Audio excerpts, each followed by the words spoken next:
C'est un lieu de brassage, une fourmilière où se croisent chaque jour des milliers de personnes, de tout horizon, de tout âge, de tout milieu. Un lieu de passage, d'adieu et de retrouvailles, où peuvent se côtoyer, assis dans le hall, à la table d'un café ou au bord d'un quai, un étudiant, casque sur les oreilles, une chef d'entreprise en train d'envoyer des mails, et toute une équipe de volleyeurs slovènes en survêtement. Les pas s'accélèrent, les valises roulent, les annonces résonnent au micro, les freins grincent, un sifflet retentit. Éloignez-vous de la bordure du quai, l'épisode 5 de Livre comme l'air va entrer en gare. Peu de choses peuvent apporter une telle richesse d'ouverture et d'apport aux autres que la lecture. Lire, c'est quelque chose qui m'a toujours un peu accompagnée partout. Et c'est quelque chose qui aide aussi un peu mon cerveau à s'apaiser et à penser à autre chose que par exemple l'école, la fac et tout ça. Disons que je me cultive pas des masses, mais là, en étant à la gare, en écoutant les annonces, en surveillant mes 2 enfants, ça fait le boulot. Bonjour à toutes et tous et bienvenue dans ce 5e épisode de Livre comme l'air. J'espère que vous allez bien depuis le précédent épisode qui vous a fait voyager à Montréal. De voyage, il sera encore question aujourd'hui. Cette fois, je me suis rendu en gare pour découvrir ce qu'on lit et comment on lit dans ce carrefour d'histoire et de trajectoire. Lire en gare, est-ce combler une attente ou déjà partir un peu ? Mon aventure commence avec Nathalie, qui m'apporte un premier élément de réponse, avant de partir loin, très loin. Bonjour, je m'appelle Nathalie et je lis Les bonbons chinois de Mian Mian. Alors c'est l'histoire d'une jeune fille qui a eu une enfance difficile et qui par la suite a une adolescence compliquée. Et là j'en suis là où elle connaît garçon sur garçon, mélange l'alcool, la fumée, etc. Comment t'as choisi ce livre ? Alors je l'ai choisi tout simplement parce que dans notre village, il y a ce qu'on appelle une cabanette où on pose et où on prend des livres. Et j'ai pris celui-ci parce qu'il me paraissait bien pour ce que j'allais faire aujourd'hui. Tu l'as choisi spécialement pour ton voyage ? Non, je l'ai choisi pour un moment où je voulais me changer les idées du boulot et des soucis. Et alors, est-ce que ça marche pour l'instant ? Ça marche. Et puis bon, j'attends mon train et le temps est long, donc il me fait bien passer mon temps. Vous allez où alors aujourd'hui ? Alors on monte à Paris, attraper un avion pour partir à la Chaleur. Nous allons à La Réunion. Qu'est-ce que vous allez faire à La Réunion ? Se prendre le soleil, marcher beaucoup, retrouver des amis, que ça fait très longtemps que je ne les ai pas vus, et voilà. Top. Il y a combien de livres dans la valise ? Alors, j'ai celui-ci, on a un guide sur la rando et évidemment le routard. Et pour mon compagnon, il y en a un autre, je ne sais pas comment il s'appelle. Oui, ça lui va très bien. C'est moi qui lui ai pris pour la cabanette. Quand j'ai vu le titre, j'ai dit c'est bon pour lui. L'allergie au travail. Il est allergique au travail, le compagnon ? En fait, il fait semblant, c'est un rôle qu'il se donne parce qu'il travaille beaucoup. Donc là, tu lis Les bonbons chinois. Est-ce que tu lis beaucoup au cours de l'année ? Combien de livres tu lis en moyenne par an ? Quel type de lectrice es-tu ? Alors oui, je lis beaucoup. Quand je vais m'évader, je prends ce genre de bouquins ou alors des polars.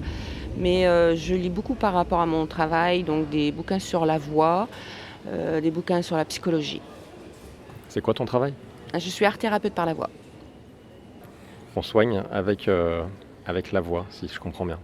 Le mot soigner m'embête parce que je ne suis pas un médecin. J'accompagne les personnes qui ont des soucis avec leur voix, qui n'aiment pas leur voix, ou bien des personnes qui ont envie de chanter, ou bien des personnes qui ont des examens à présenter. Là, pour le moment, j'accompagne une personne qui est en train d'écrire un bouquin sur un livre et elle veut le mettre en audio avec une petite chanson. Enfin, voilà, ce genre de choses. Tu lis principalement de la fiction ? Tu lis aussi des livres en lien avec ton travail ? Qu'est-ce que tu lis le plus ? Qu'est-ce que tu privilégies ? Tout dépend mon humeur. Si j'ai vraiment besoin de me changer la tête parce que ma tête est pleine de trop de choses, trop d'informations, la détente, un petit polar, voilà. Et sinon, je suis très curieuse quand même et j'aime toujours toujours me remplir d'informations pour mon travail. On n'en sait jamais assez, de toute façon, on n'a jamais assez appris. Est-ce que tu vas lire dans le train? Est-ce que tu vas lire dans l'avion? J'espère, si je ne suis pas dérangée par le bruit. J'ai mes boules qui est, mais ouais, je ne sais pas, on verra. Sauf si j'ai une rencontre avec qui discuter. Enfin, je me laisse porter par ce qui viendra. Tu discutes pas avec le compagnon? Si, je discute avec le compagnon.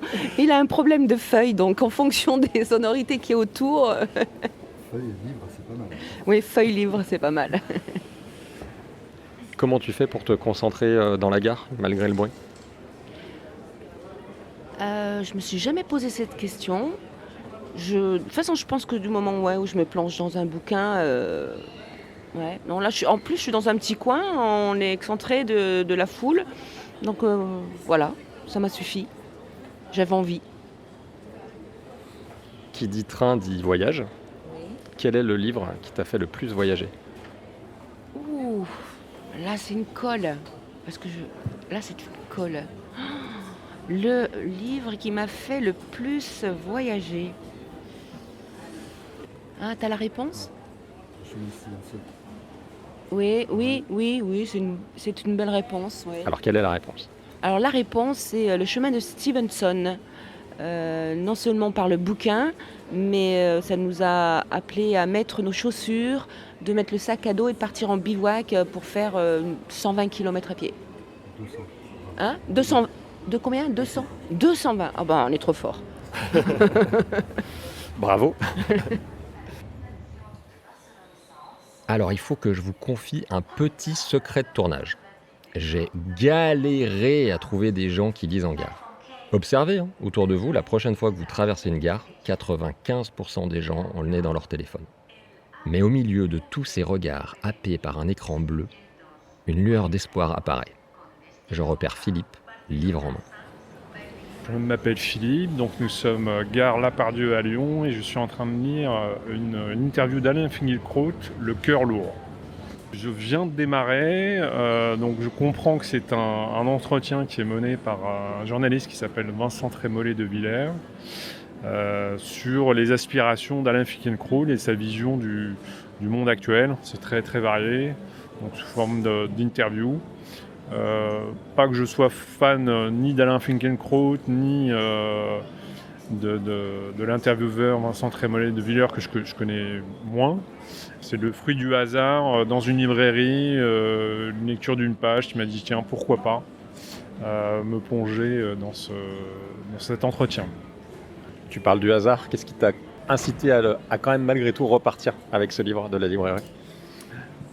C'est, je pense, l'aspect un peu philosophique de la démarche, en tout cas la prise de recul,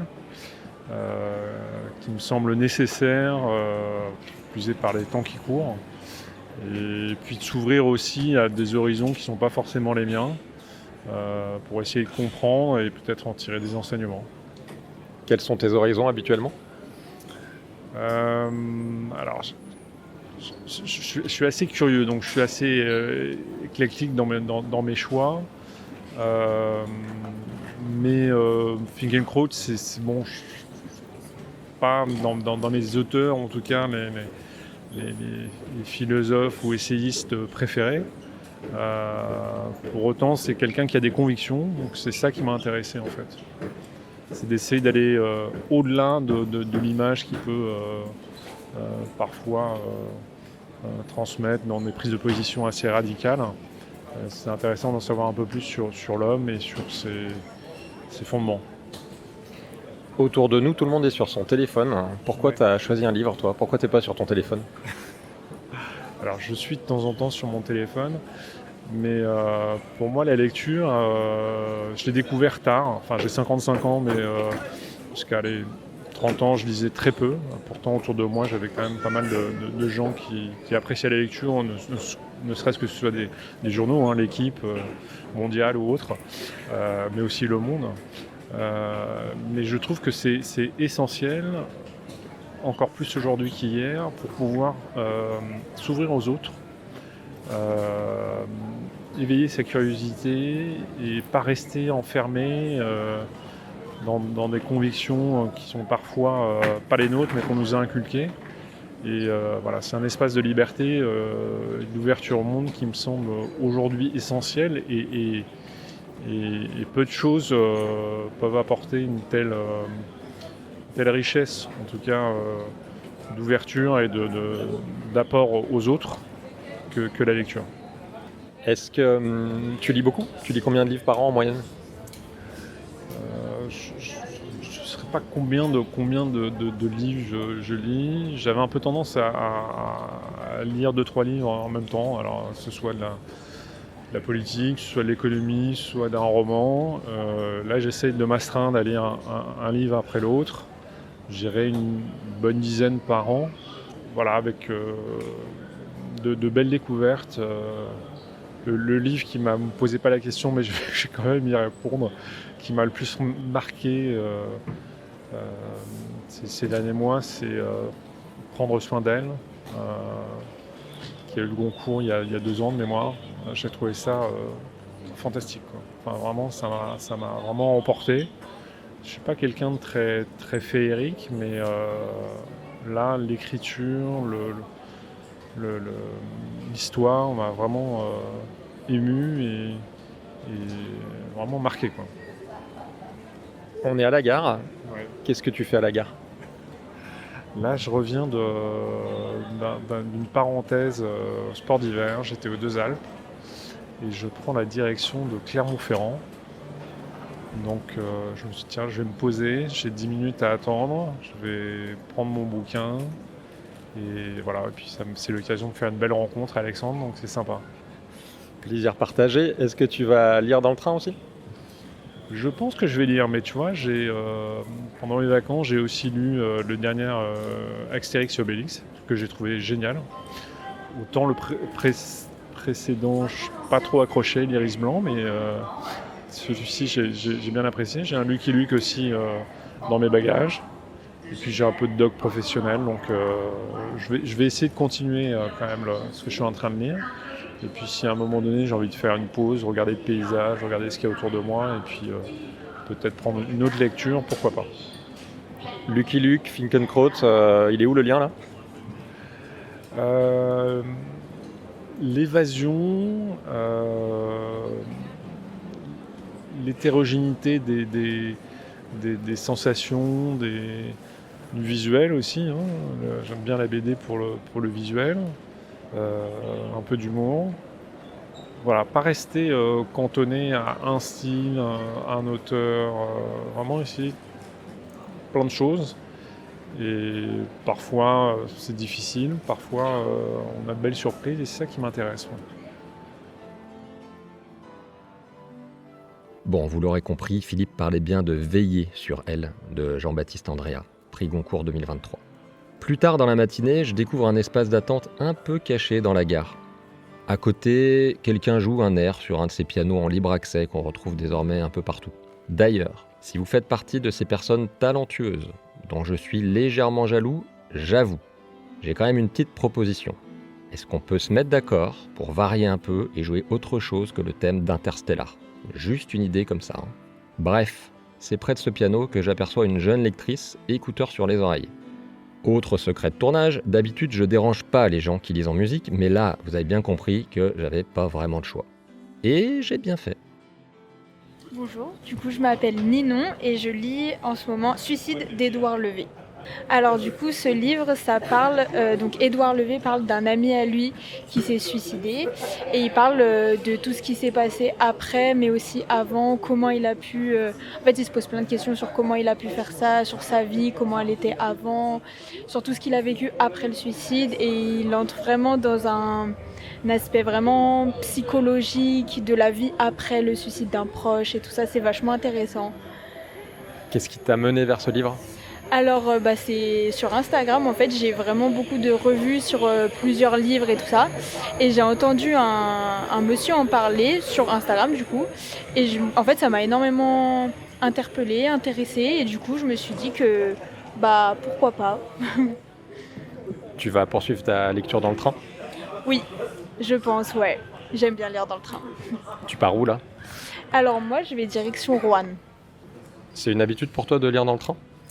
Oui, ouais, j'aime beaucoup lire dans le train, je trouve ça vachement apaisant avec le paysage à travers la fenêtre et tout, j'aime beaucoup, ouais. C'est mon trajet du quotidien pour aller en cours à la fac.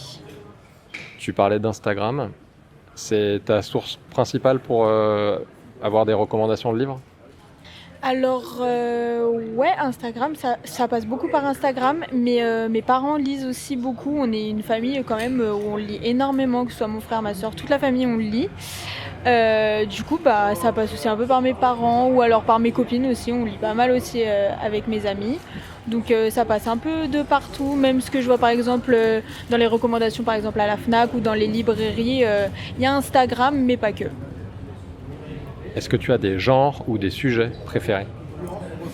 Alors j'aime beaucoup le sujet de la psychologie du coup quand même. J'aime beaucoup tout ce qui parle des maladies mentales ou vraiment quelque chose fondé sur la psychologie. Sinon, je lis un peu tout ce qui est basique, donc de la fiction, que ce soit de la romance, de la fantaisie. En fait, je lis un peu de tout. Tu lis beaucoup? Oui, je lis beaucoup, ouais.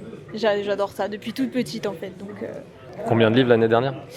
Alors l'année dernière, j'ai lu, je l'avais même noté. Je vais retrouver ça tout de suite. Alors l'année dernière, c'était un peu particulier aussi parce que j'avais des livres pour l'école à lire. Du coup, je devais un peu tout entremêler. 3, 4, 5, 6, 7, 8, 9, 10, 11, 12, 13, 14, 15, 16, 17, 18, 19, 20, 21. 21 livres l'année dernière. Tu notes tout dans ton téléphone? Tu Ouais. notes quoi? Tu notes le titre? J'ai vu qu'il y avait des longs paragraphes. Qu'est-ce que tu racontes? Alors en fait, j'aime bien noter un peu les livres que je lis, ce que j'en ai retenu, les points positifs et les points négatifs.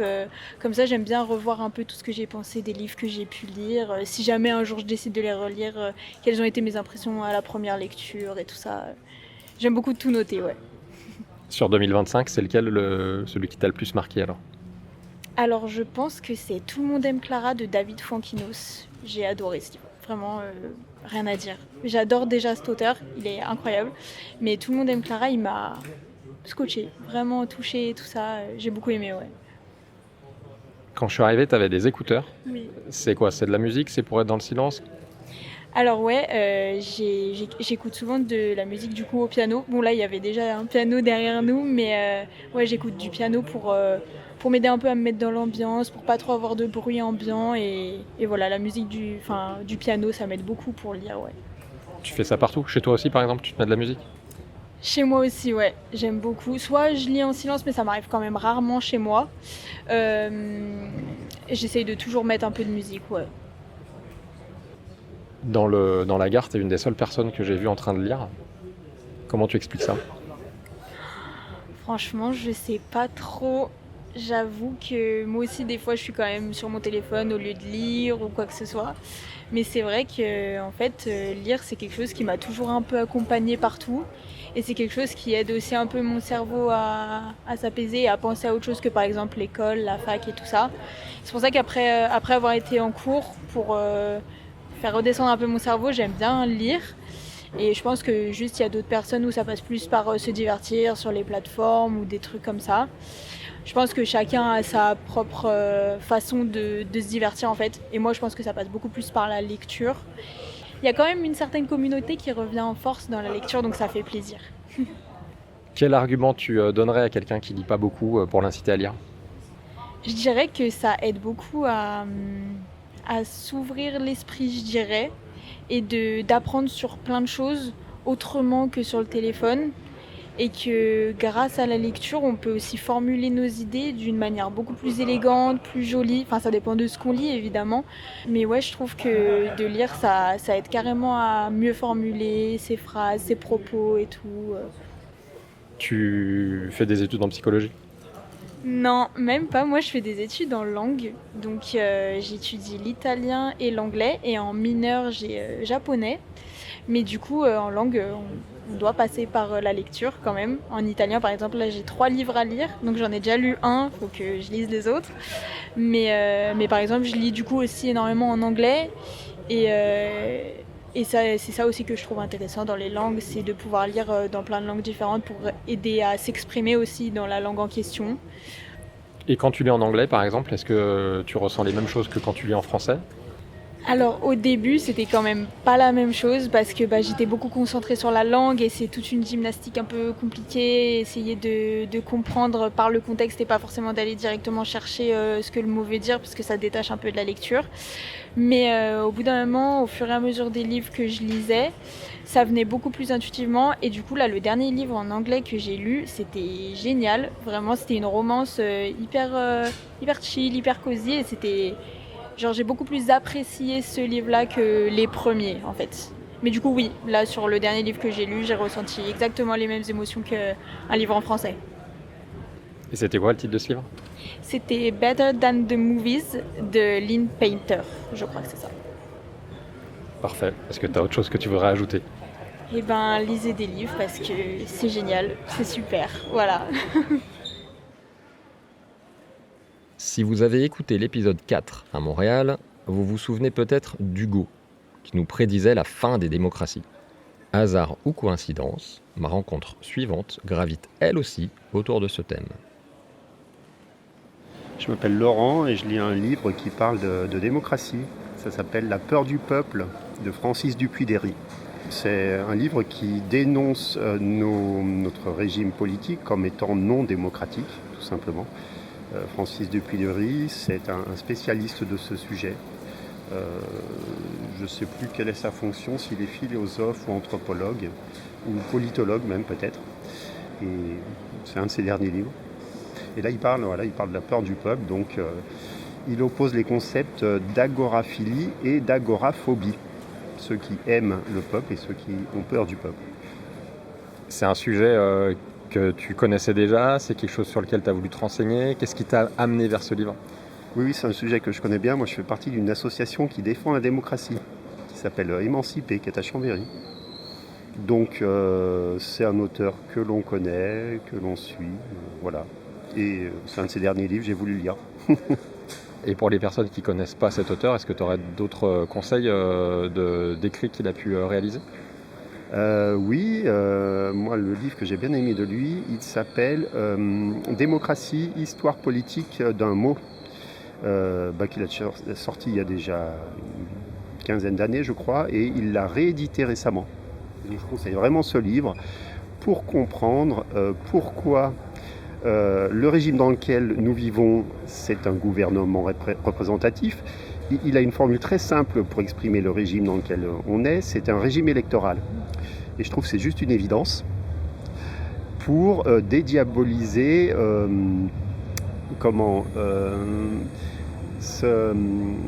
le fait que ce soit mal vu de dire que l'on ne soit pas en démocratie. Voilà, moi je trouve que ça dédiabolise ce sujet, ça le rend clair, compréhensible, et puis voilà, moi ça me passionne le fait de se battre pour arriver à être en démocratie. Voilà. Moi, je dis souvent que je me bats pour conquérir le droit de vote. Puisque bien sûr, on a tous l'impression d'avoir le droit de vote, c'est ce qu'on se répète sans arrêt, mais en fait, on ne fait qu'élire. On ne fait qu'élire des représentants qui on délègue notre pouvoir à des représentants qui décident à notre place, alors que nous devrions pouvoir voter réellement, c'est-à-dire décider. Et quels sont les moyens pour faire changer les choses alors ? Qu'est-ce qu'il faut qu'on fasse ? Qu'est-ce qu'il faut qu'on fasse ? Il faut changer les institutions. Donc l'institution principale à changer, c'est la Constitution, évidemment. Il faut inscrire dans notre Constitution, c'est-à-dire au sommet de la hiérarchie des normes, le droit de vote des citoyens pour prendre les décisions politiques, écrire les lois, décider des lois, au plus haut niveau du droit. Comme en Suisse, tout simplement. C'est pas quelque chose qui vient de l'espace, cette idée-là. En Suisse, les gens le font 4 fois par an. Tous les 3 mois, ils vont voter réellement sur des sujets locaux, municipaux, sur des sujets cantonaux, sur des sujets fédéraux. Et ils prennent des décisions très importantes pour leur société. Voilà. Ils sont en démocratie. Tu lis principalement des essais, des livres politiques ? Est-ce que tu lis de la fiction aussi ? Non, effectivement, j'aime lire des choses pour apprendre. Je ne suis pas un lecteur de romans. Donc oui, des essais, des sujets politiques. J'aime aussi les sujets scientifiques. J'aime les sujets histoire de religion. C'est vrai que je suis pas. On me dit souvent, mais pourquoi tu lis pas tel roman, essaye tel roman et tout, mais j'essaye et j'accroche pas. C'est pas, c'est pas ce que je recherche dans la lecture. Ouais. Qu'est-ce que tu fais à la gare aujourd'hui alors? Ah bah, j'attends mes petits-enfants et ma fille qui vont arriver et nous rejoindre. Ils vivent de l'autre côté de l'océan, donc on est content de les retrouver. On les voit pas souvent. Ouais, ils habitent dans les Caraïbes. Tu te qualifierais comme quel type de lecteur? Petit moyen quand même, je suis pas un gros lecteur. Je lis pas des dizaines de bouquins par an non plus. Je lis quelques bouquins par an. Ouais. Mais comme je lis des bouquins qui sont pas toujours faciles à lire, ça demande de la concentration, ça demande du calme, etc. Donc j'avance pas vite. Tu parlais de ta famille, est-ce qu'ils lisent eux aussi? Pas beaucoup, non. Je pense que je suis le plus gros lecteur, étant dans la catégorie petit moyen lecteur. Donc non, c'est dommage. Le livre que tu lis s'appelle La peur du peuple. Est-ce que la lecture, ça aide à avoir moins peur du peuple? Oui, la lecture de ce bouquin, oui, complètement, oui. Ça permet de clarifier le sujet, oui, sur un peu ce délire médiatique dominant qui présente toujours le peuple comme irrationnel, incapable de prendre des décisions, etc. Là, on explore en profondeur la question et on se rend compte qu'il ne s'agit pas du tout de ça, quoi. Le peuple, il est capable de...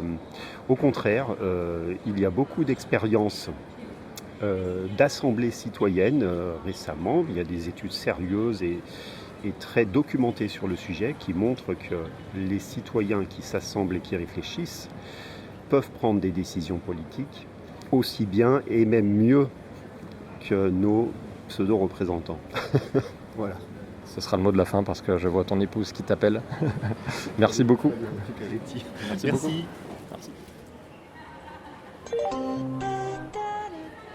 Mesdames, Messieurs, votre attention s'il vous plaît, il est 15h32. Je viens faire une annonce car je viens d'apprendre qu'un accident technique affecte actuellement. Plus tard dans la journée, je m'aventure du côté de l'espace enfant de la gare. Une petite zone où quelques jeux sont dessinés au sol. Un endroit où il n'y a évidemment pas que des enfants, mais aussi des adultes, dont Dario, plongé dans un crossover inattendu entre Sherlock Holmes et Alfred Dreyfus. Salut. Je m'appelle Dario et je suis en train de lire Sherlock Holmes et l'affaire Dreyfus. Pourquoi ce livre? C'est juste, j'étais en train de regarder des romans policiers et c'est celui qui m'a piqué l'attention. Tu viens de l'acheter? Oui, je viens de l'acheter. Et comment il a piqué ton attention alors ce livre? En fait, j'ai jamais lu des livres de Sherlock Holmes, du coup j'ai voulu tester pour voir c'est comment. Je m'attends à plein de mystères sur l'affaire Dreyfus et je m'attends à une résolution très méthodique de sa part. J'ai pas lu trop de romans policiers avant et du coup je voulais en prendre un autre juste pour voir. Qu'est-ce que tu lis en général? Je lis des romans communs ou sinon des livres sur plein d'autres sujets, par exemple sur l'urbanisme aussi. J'en ai lu un. À l'époque, je m'intéressais un peu sur le développement urbain des villes. Moi, je suis costaricien à la base, du coup, chez moi, le transport en commun n'est pas si un truc donné comme ici à Lyon. Et du coup, je m'intéressais au développement des villes et du transport en commun aussi. Ça fait combien de temps que tu es à Lyon? Ça fait 6 mois, depuis juillet du coup. Mais j'étais à Besançon avant. Je suis étudiant en génie biomédical à Polytech Lyon du coup. Qu'est-ce que tu fais à la gare? J'attends un ami qui vient nous visiter du Costa Rica. Du coup, pour tuer le temps, je lis. Est-ce que la lecture fait partie de ton quotidien? J'aime plutôt lire chez moi parce que j'aime bien être tranquille quand je lis, de bien me poser, de prendre un café, etc. Avant, quand j'étais plus jeune, je lisais plus dans la rue aussi ou au lycée quand j'avais le temps. Mais maintenant, je ne le fais pas trop parce que voilà, en fait, j'aime bien vraiment me poser pour lire. J'aime pas arrêter les chapitres à la moitié. Du coup, je préfère le faire chez moi tranquille. Là, tu vas l'attendre longtemps, ton ami? Comme tu t'es lancé un livre, je me dis, combien de temps t'as prévu de passer à l'attendre? Non, en fait, je pense j'aurai juste le temps de finir la préface et puis il va arriver. Donc là, tu lis en français. Tu as l'habitude de lire en français maintenant? Tu lis dans quelle langue? Je lis en français, en anglais ou en espagnol. Les trois, ça me va. Est-ce que tu vois des différences dans la lecture quand tu lis en français, en espagnol ou dans d'autres langues? De base, s'il s'agit d'un écrivain français, je préfère le lire en français. Si c'est un écrivain espagnol ou d'Amérique latine en espagnol, si c'est un britannique ou un américain en anglais. Et du coup, en français, je pense que c'est un peu plus riche en figures de style, alors que l'anglais, c'est plus direct. Et l'espagnol, moi, je trouve c'est bien. Moi, j'aime bien, ça va vite. Il y a des détails, mais pas trop. Et voilà, il y a des différences dans des traductions et aussi dans l'usage de la langue. Est-ce que tu as des auteurs du Costa Rica à nous conseiller? Actuellement, non, mais il y a des auteurs d'Amérique latine comme... j'ai oublié son prénom. Mais celui de 100 années en solitude, je ne sais pas quoi le titre en français. 100 ans de solitude. Ouais, 100 ans de solitude. Garcia Marquez, c'est bien lui. Et sinon, il y en a plein aussi, même s'ils ne sont pas très nombreux ou avec trop d'impact, c'est très intéressant de les lire aussi. Donc l'ami que tu attends, est-ce que vous allez parler lecture, littérature tous les deux? Est-ce que c'est un sujet de discussion pour toi avec tes amis? Oui, pourquoi pas. Surtout lui, je pense qu'il est en train d'étudier, fait des études pas en lettres, mais en psychologie, mais je sais il lit pas mal. Et du coup, des fois, on en discute sur des livres ou des trucs qu'il a lus récemment. Mais c'est pas forcément notre thème de base. Si tu devais conseiller un livre à quelqu'un qui lit peu, quel livre tu lui conseillerais? Voilà. En fait, s'il lit pas trop, déjà, il devrait prendre un livre, même si c'est petit, un livre qui lui capte son attention et qui soit petit pour commencer à lire. Et aussi, pas se forcer à le lire tout d'un coup. Il suffit de prendre des pauses de 5-15 minutes pour lire et comme ça peut devenir une habitude. J'ai un auteur en tête pour des personnes qui veulent commencer à lire. Jules Verne, ses livres... moi, je les trouve qui sont géniaux, soit 20 milieux d'un voyage sous-marin, soit le tour du monde en 80 jours. Moi, je les trouve que pour s'initier à la lecture, c'est pas mal et c'est très intéressant de lire ce type d'auteur. Comment tu fais pour te concentrer avec tout le bruit qu'il y a autour de toi dans la gare? Je n'ai pas de méthode particulière, je commence à lire aussi parce que chez moi, on n'avait pas l'habitude de fermer les portes. Du coup, en fait, je suis habitué à me concentrer avec des bruits de fond. En fait, ça me calme les bruits de fond. Plutôt que de me déconcentrer, ça me calme. À quelques mètres de Dario, une mère de famille est absorbée par sa liseuse, imperturbable malgré ses enfants qui courent et s'amusent autour d'elle. Bon, puisque ça suffisait pas à la sortir de sa lecture, je m'en suis chargé moi-même. Alors restez jusqu'au bout, la fin va vous surprendre. Bonjour, je m'appelle Gaïa et je lis une romance historique au moment de Louis XV, mais ça se passe en Angleterre. Qui s'appelle? Noces de minuit. Alors qu'est-ce qui t'a amené à lire ce livre? Il était gratuit en e-book. Et je suis pas une grande fan des e-books, mais il n'y a pas à dire, le format liseuse dans un sac à main, c'est quand même vachement pratique. Et il était gratuit, et ils font ça bien parce que le premier de la série est gratuit. Et puis après, on est pris et on a envie de lire les suivants. Pour l'instant, bilan? Ça a fait passer le temps, ça n'a rien de très... disons que je me cultive pas des masses, mais là, en étant à la gare, en écoutant les annonces, en surveillant mes 2 enfants, ça fait le boulot. Alors justement, comment tu fais pour être concentré avec tout ce brouhaha autour de toi? Beaucoup d'expérience. Je peux lire dans à peu près n'importe quelle condition, donc c'est pas... Voilà, et puis là, la lecture est pas très prenante parce que j'ai déjà lu et que c'est de toute façon pas de la grande littérature qui me demande pas beaucoup d'efforts. Et donc, il y en a qui regarderaient des vidéos. Moi, je lis. C'est un peu de la lecture de gare, on peut dire ça? Complètement. Mais je suis capable de le faire dans à peu près toutes les circonstances, mais pas avec tous les livres. Tu lis de partout? Dis-nous un peu où tu lis. Oui, partout. Oui, je lis partout, tout le temps, n'importe comment, même dans le métro là avec mes 2 enfants à surveiller. Tranquille. Tranquille. La liseuse, elle est toujours dans le sac? Non, pas du tout. Je l'ai ressorti il n'y a pas très longtemps. J'ai eu ma première liseuse il y a très longtemps, à une époque où il n'y en avait pas tant que ça, parce que je vivais en Afrique et que je partais avec 20 kilos sur le dos. Et donc mon père a eu pitié de moi. Je ne pouvais pas emporter 20 kilos de livres pour 6 mois. J'avais besoin de vêtements. Donc il m'a offert une liseuse en 2010 parce que il voyait bien que c'était très compliqué.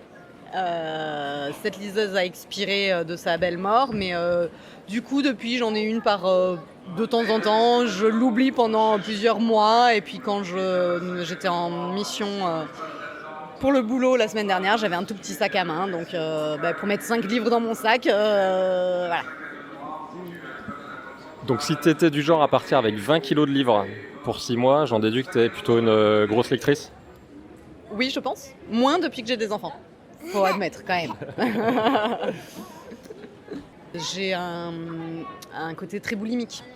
Donc ça va être par crise, entre guillemets. Je ne sais pas si vous voyez la série des 7 sœurs de Lucinda Riley, 3 semaines.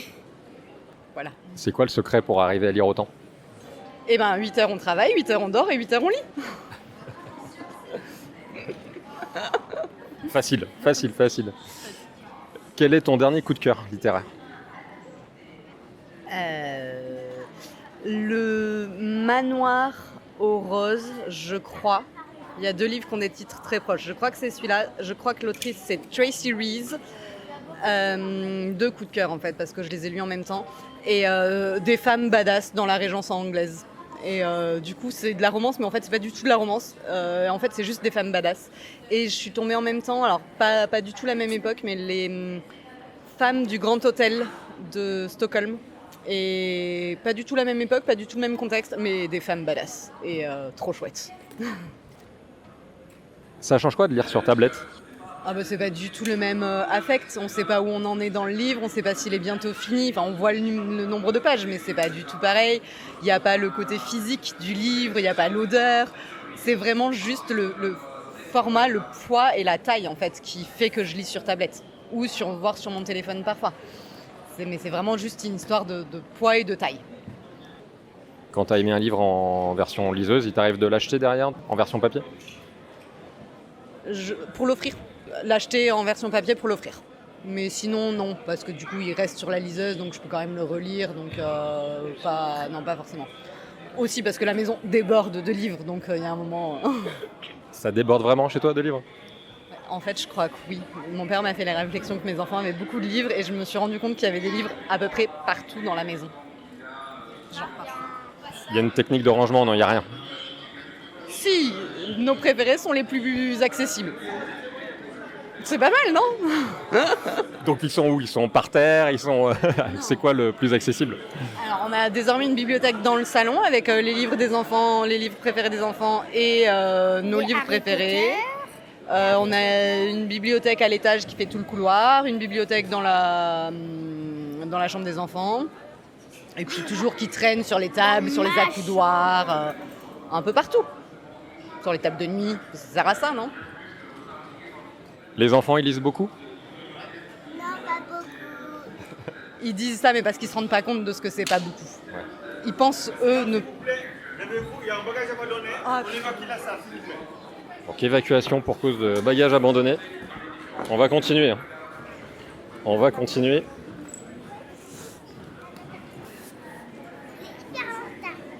Oui, il est en retard le train, effectivement.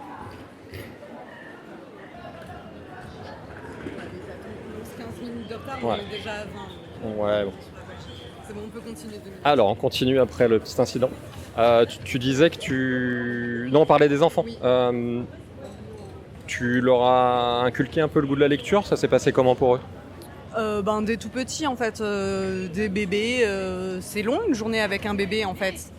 Donc on lisait des livres, des tout petits et ils ont grandi au milieu des livres parce qu'il y en a plein à la maison, que j'ai acheté mes coups de cœur pour petits, je retrouvais mes livres d'enfants et donc même si là ces deux-là disent qu'ils aiment pas particulièrement, c'est parce qu'ils ne se rendent pas compte de ce que c'est une vie sans livre. Et mon aîné, pour le coup, a le même comportement boulimique que moi. Comment tu alimentes ta boulimie ? Comment tu choisis tes livres ? Soit des conseils entre les copines, soit des fois, voilà, comme je disais, des e-books gratuits. Si le résumé me plaît, je prends la bibliothèque, beaucoup la médiathèque de ma ville. Et donc au titre, au résumé, au rayon. Et puis il y en a, je vais les commencer et dire en fait l'écriture me plaît pas du tout. Et puis refermer, et puis voilà. Ainsi s'achève ce 5e épisode de Livres comme l'air. S'il fallait retenir une chose, lisez en gare. Et puis plus largement, lisez dans vos temps d'attente. 5 pages par-ci, 10 pages par-là. Sans même vous en rendre compte, vous verrez, vous aurez terminé votre roman. Et lorsque vous replongerez dans votre téléphone, parce qu'on le fait tous, on va pas se mentir, n'oubliez pas un truc, allez suivre le podcast sur Instagram. Et aussi, laissez un max d'étoiles sur votre plateforme d'écoute préférée. Une histoire d'algorithme, bref, ça aiderait vachement le podcast.